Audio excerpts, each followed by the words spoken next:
I really like that we have new pack teases on Monday. Gives me something else to talk about. I don't know. I'm happy with the fact that they finally.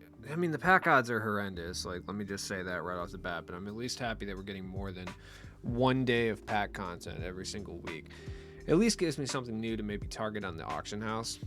Either way, we got our first look at tomorrow's new edition packs, and honestly, it's a little bit different than I had anticipated. So, without further ado, let's take a look. So, tomorrow we're looking at RJ Barrett, Danny Granger, Oscar Robertson, and Nicholas Claxton.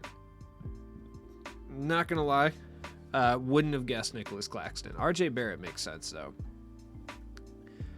I just feel like, how many years is this in a row that they've dropped Danny Granger and Oscar Robertson like at the same time? At a certain point, you kind of got to let them shine elsewhere, but this is much better than what we got last week. I have to say right off the bat, like it is. Now, they did kind of shake things up. Like, I figured that the Signature Series would be a Dark Matter and the Prime would be an Opal. But it looks like they're just keeping it the exact same. So that's actually a good thing. The reason I say that is one of the Dark Matters for the lock-in is going to be significantly more affordable than the other one. So I think that is probably a good thing. Granted, don't worry, those two cards will be vastly different. So let's take a look at what we can expect from every one of these cards. We'll start with Claxton. Claxton's jumper isn't great. It's not half bad, but it's not great. I would say it's just like in the middle row of like center jump shots. You know what I mean? I don't think it's horrible. Like, it's not so bad as like default big, but it's not great either. 6'11", 7'2" wingspan. He does look a little bit under 6'11" because he's so skinny.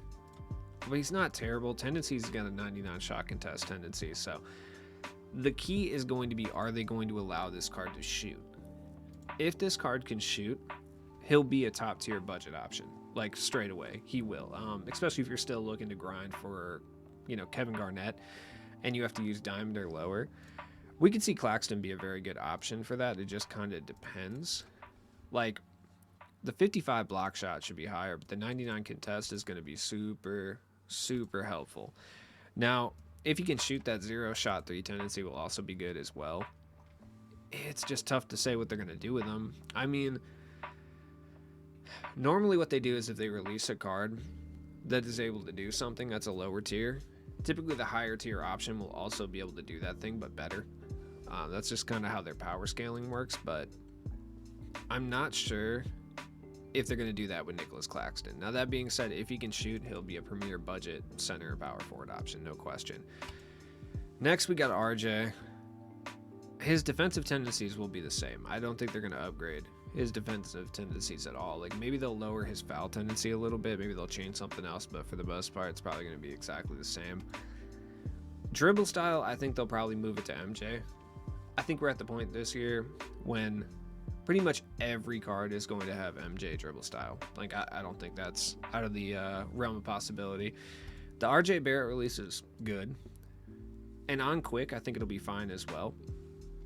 The rest of his dribble sticks probably remain the same. Like, they probably stay with like Luka's escape and like Scotty's behind the back, etc. I don't think they change any of this stuff. Now, from a badge perspective, they're going to give him increased shooting badges, but I could easily see them not giving him limitless at all. I mean, maybe they give him gold limitless, but I could easily see them not giving him limitless, period. So just kind of something to think about. He'll have, like, I would say improved defensive badges. Like, he'll have probably gold clamps at bare minimum. I wouldn't even be shocked to see like Hoff clamps, Hoff Challenger, etc. But it's going to be the shooting badges that you're really going to want to look for. RJ will be good though. Like, he looks a little bit bigger than 6'6". Like, I think he'll be fine. He's not going to be as cracked as last year's RJ. I'll tell you that right now. Then we got Granger. Now, Granger's, his player build is huge. Like, it's just, I mean, if you look at the 16-bit set, I think we may have gotten 3 small forwards that are better than him just this past Friday. Like, is he going to be better than MPJ? Maybe. Is he going to be better offensively than Rudy? No. Is he going to be better defensively than Jonathan Isaac? No. Like, so, without a doubt, we got 2 small forwards just a couple days ago that are better than Danny Granger. Now, that all depends heavily on if they change his jumper, because this Haywood Highsmith release is Not great. Not the worst release ever. Like on quick, like Andre Karolinko has it on quick, and it's not horrible, but it's slow but easy to green. Now, I don't know. I haven't used a Haywood Highsmith upper though, so that could be real rough. I would expect them to change his jump shot, but honestly, who knows? He's gonna have Michael Jordan dribble style as well. Tendencies probably stay the same. Like if they change Danny Granger's release, I think he'll be a top.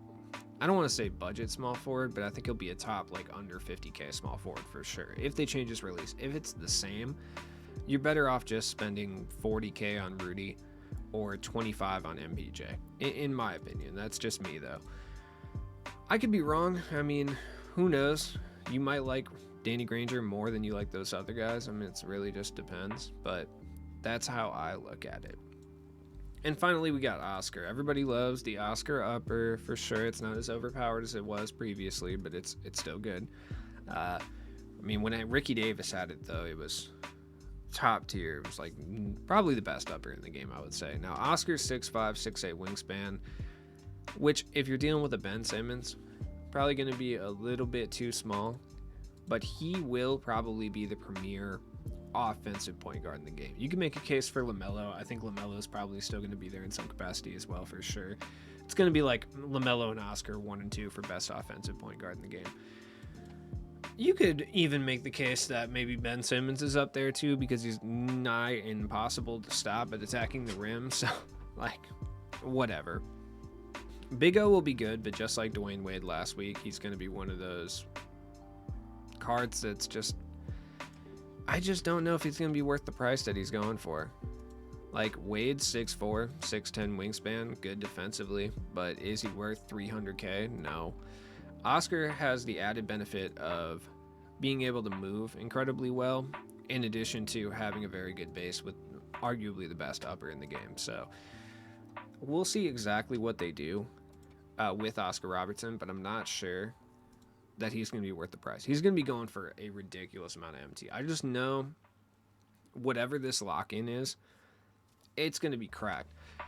Honestly, I wouldn't be shocked to see this lock-in be the first Invincible card. I mean, they're way ahead of schedule with everything else at this point, so seeing an Invincible card drop this early wouldn't be shocking either. So let's go take a look at the market. I don't think this really affects anyone, but let's look at it. Now, when it comes to the market this time, I'm a little stumped. Normally, there's at least like 1 or 2 cards that they reveal that I'm like, all right, this is going to have a direct impact on at least this card's market share. When it comes to these cards, I don't know. I felt this way last week too when we got the first kind of hint of the new edition. But I really don't think any of these cards affect anyone specifically. Like Dwayne Wade may be a tiny bit cheaper. The reason being is like, I don't know though. Anybody who's picking up Dwayne Wade is probably trying to get that lock in. So I don't think his price actually comes down all that much. Like, I really don't.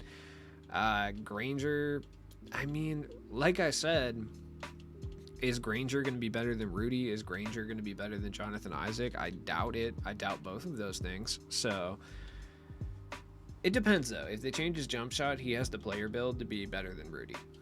I feel like he's already, depending on jump shot, close to being better than MPJ. It just kind of depends. But like these two guys, I don't think he affects the price. He may affect the price of like Rudy specifically, because if he has the right jump shot, like let's say they give him Rudy base or a different jumper, like if they give him like Kuzma base or something, then yeah, he's going to affect the price of Rudy for sure. Rudy probably comes down by like 10k if that's the case, because I feel like everyone picked up Rudy for offense, and if Danny Granger is a better offensive player with a better jump shot, everyone's probably going to abandon Rudy and go pick up Danny Granger.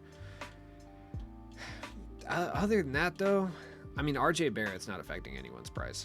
Sorry, Knick fans. Like, he's not. Like, yeah, I mean, maybe Gerald Green will be like 2,000 MT less because RJ Barrett exists, but I honestly don't think he affects the price of anyone else. Claxton, same thing. I can't think of a specific card that Claxton would affect the price of. I just can't. I mean, maybe there's a guy out there, like maybe Claxton affects the price of Bobby Portis. No, maybe. I don't know. I really was hoping that we'd get another budget point guard That's the issue this year. We haven't really gotten any budget point guards. Like Denny is the closest thing we've gotten to a budget point guard. I mean, we got D'Antoni for sure. We've gotten little budget point guards. I guess what I'm saying is there's not too many budget point guards that can hang with kind of the bigger fish. Denny's expensive now, by the way. I picked him up for 30K. He's like 50 now. That's wild. If you picked up Denny for 30 and he's not working out for you, now's a good time to sell. You'll make about 20K profit for sure. Yeah, but I don't know. When it comes to dark matters even, or opals, like, I mean, Granger is going to affect the price of like Siakam a little bit because it's just like another combo forward entering the mix. Like, what? I don't think it really matters. I just feel like whatever. Granger is so dependent on if they change his SIGs that I'm just not sure. Now, if they do not change his SIGs, a lot of these cards are going to go back up in value. Like, I think like Rudy will go up in value a little bit more. Even MPJ might go up a tiny bit more, just because that adds another small forward that's not very good into the mix. But if they do change his jump shot, we'll see a decrease in guys like Rudy, Pascal Siakam. Depending how good he is, I mean, we could even see a decrease in like all-star guys like Tatum, Paul George, etc. Because I feel like if Granger is good enough, people will go sell their Paul George for sure. It just kind of depends what you're looking for. Like, there's not very many of these all-star cards, but that's because I feel like a lot of people have them kept, you know, in their binders. And I feel like if a card comes out that is more their speed, they're more willing to get rid of them. It just depends, I guess. I don't know.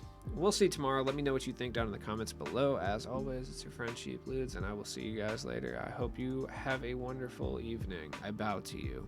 Bye.